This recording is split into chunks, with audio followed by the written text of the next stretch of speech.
What's up guys, Tommy Bowie here from Movie Rewind. Welcome to another video, and today I will be ranking the Scream franchise. Now, I have been a fan of the Scream franchise for many years. However, I've only managed to watch all 6 films over the festive period last year. Now, basically, when I was 15, I bought the original trilogy box set. And I enjoyed the first 2, and I absolutely hated the 3rd film. So I never bought the 4th film, and when the 5th and 6th films were released in cinemas, I was just not that interested. I was busy with university studies and that.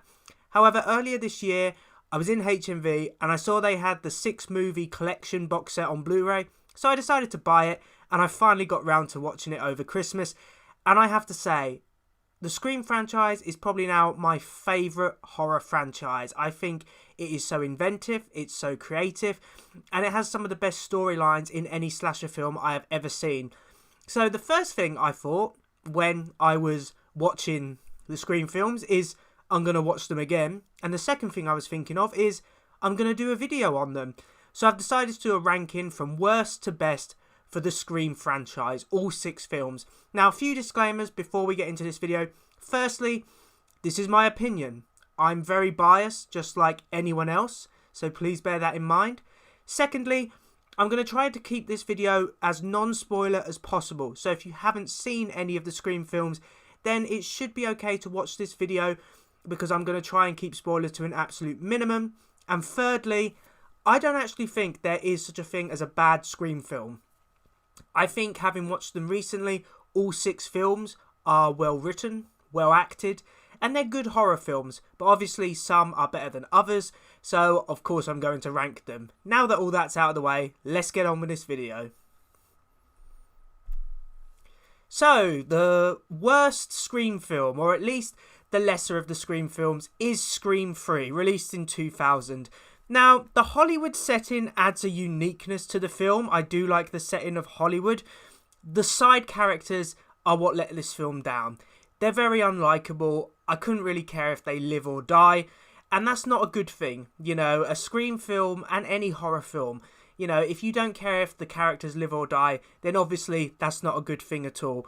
The Ghostface killings are scary, but they just lack the intensity that the first 2 Scream films had. Saying that, I do like the introduction of a voice box, which means that the Ghostface killer can change his voice to sound like other characters. I think that's quite an inventive way, and it's something different, which does make this film stand out. What lets this film down a lot for me, besides the unlikable characters, is the fact that it changes some of the lore of the Scream franchise, which is a massive letdown. And I find this Ghostface killer in particular the weakest, with some of the weakest motives in the entire franchise. Saying that though, there are good things to enjoy about this film. You've got Neve Campbell, you've got David Arquette, you've got Courtney Cox returning to the roles of Sydney, Dewey and Gale, and they are great. You know, they're iconic characters by this point. And at the end of the film, it does round off the original trilogy in a heartwarming way. So I will say that Scream 3, it's not all bad, but it's definitely the weakest of the series. Next, we have Scream 6, released in 2023. This continues the story of Sam and Tara, and it does feel like the natural continuation of the Scream franchise. Setting it in New York offers something new. There's plenty of unique Ghostface sequences. For one, I'm a massive fan of when there is a sequence in a convenience store. I think that is something very different and very scary and intense at the same time. I like Sam and Tara as characters, especially Sam. You know, she's a very unique character, very different to Sydney in many ways, but that's not necessarily a bad thing. I think the mystery is strong in this film, you know, just as it always has been in any Scream film. There's plenty of twists and turns, and it's one of those films you will watch again and again to try and figure out who the Ghostface killer is, which is obviously a good thing. Rewatchability is a very important thing for any film. You've got the return of Gale Weathers, once again. Courtney Cox is fantastic. You've also got the return of Kirby from Scream 4, and she is a welcomed return. You know, she was one of the most memorable characters from Scream 4, so to see her return was welcomed. I think what lets this film down for me is that there is no Sidney Prescott. Obviously, Neve Campbell There was a falling out because she weren't getting paid as much as she should have been paid for returning in this film, so she decided not to return. And it does have that Sydney-shaped void in it, which does hurt this film a bit. But saying that, it is a great follow-up to Scream. You know, it proved that the franchise could survive without Sidney Prescott in many ways. And even though Scream 7 is obviously bringing Sidney Prescott back, Scream 6 is not bad whatsoever. It definitely showed that even after six films, the Scream franchise was willing to go into new territory. Next, we have Scream 2, released in 1997. And it sometimes shocks me that Scream 2 was released just a year after the original. And yet, it is still just as good. It's interesting to see how Sydney and the other survivors of the original Woodsboro attacks are dealing in the aftermath, seeing what's changed about them, seeing how they've got trust issues, especially Sydney, obviously. You know, and that's fair enough. But I think it's great to see the old characters return, you know, including Dewey, Gale, Randy.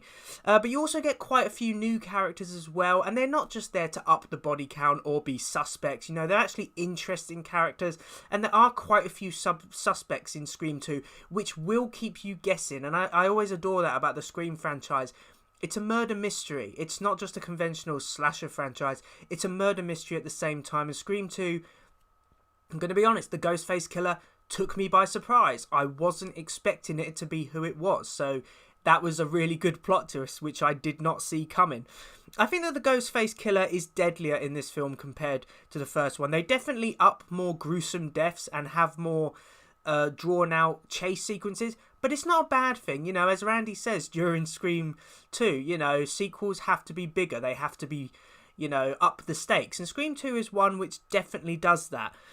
So I enjoy Scream 2. It's not as good as the original, but it is a great sequel. It's a great follow-up, and it's a great continuation of Sydney's story. Next we have Scream 4, the final film to be directed by Wes Craven, who of course directed the first 4 Scream films and is kind of a fan favourite in the horror community, the director of A Nightmare on Elm Street, The Hills Have Eyes, and many other horror films. I enjoy Scream 4. It was released in 2011, so 11 years after the third film.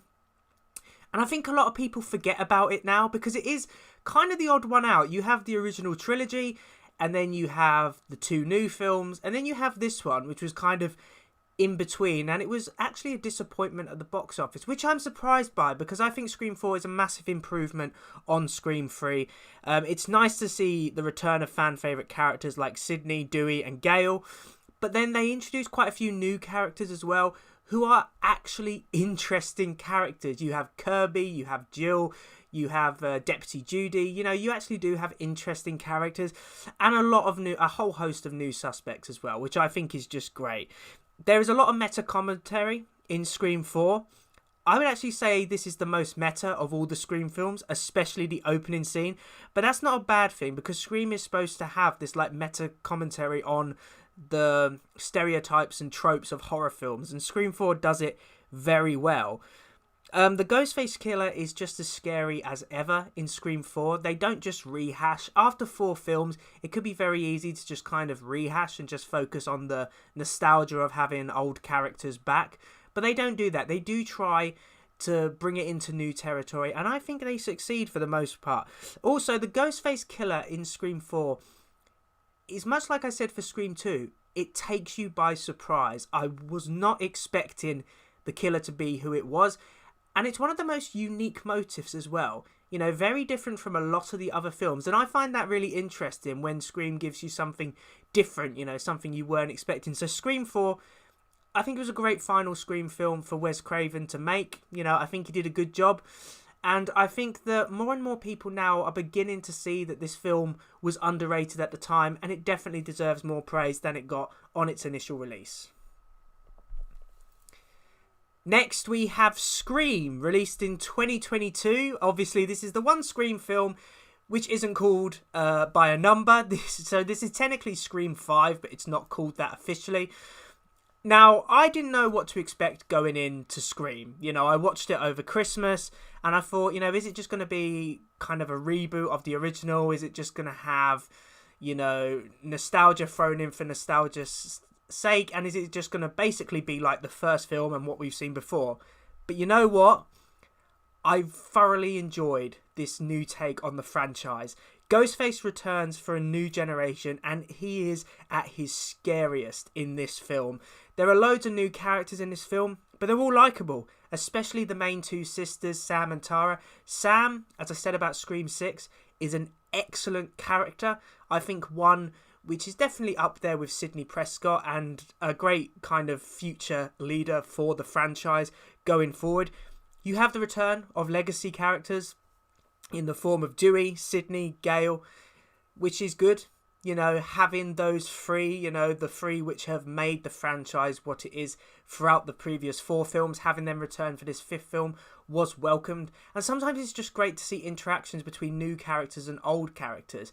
There are a lot of Easter eggs and references to previous Scream films in this film, but it doesn't feel like they're just trying to harness the nostalgia. You know, they're actually highlighting that this is a film not just for new viewers to the Scream franchise, but also for long-term fans as well. And I think that is a great thing. You know, Scream could show a lot of people, especially Disney, how you can do something different and new, but also honour a franchise's core fan base at the same time, which I think is great. Plus, the Ghostface killers in this film, I would say they are the most psychotic out of any of the Ghostface killers, and they're my personal favourite killers. I think that the motive is really interesting. I think it has a lot of commentary on modern film culture, and they're just psychopathic, these killers, and I think that's what I love about it. There is also quite a lot of emotional moments in this film as well, which I think are handled very well. And Scream was just a great way to reintroduce the franchise to modern audiences. And obviously it was a critical and financial success.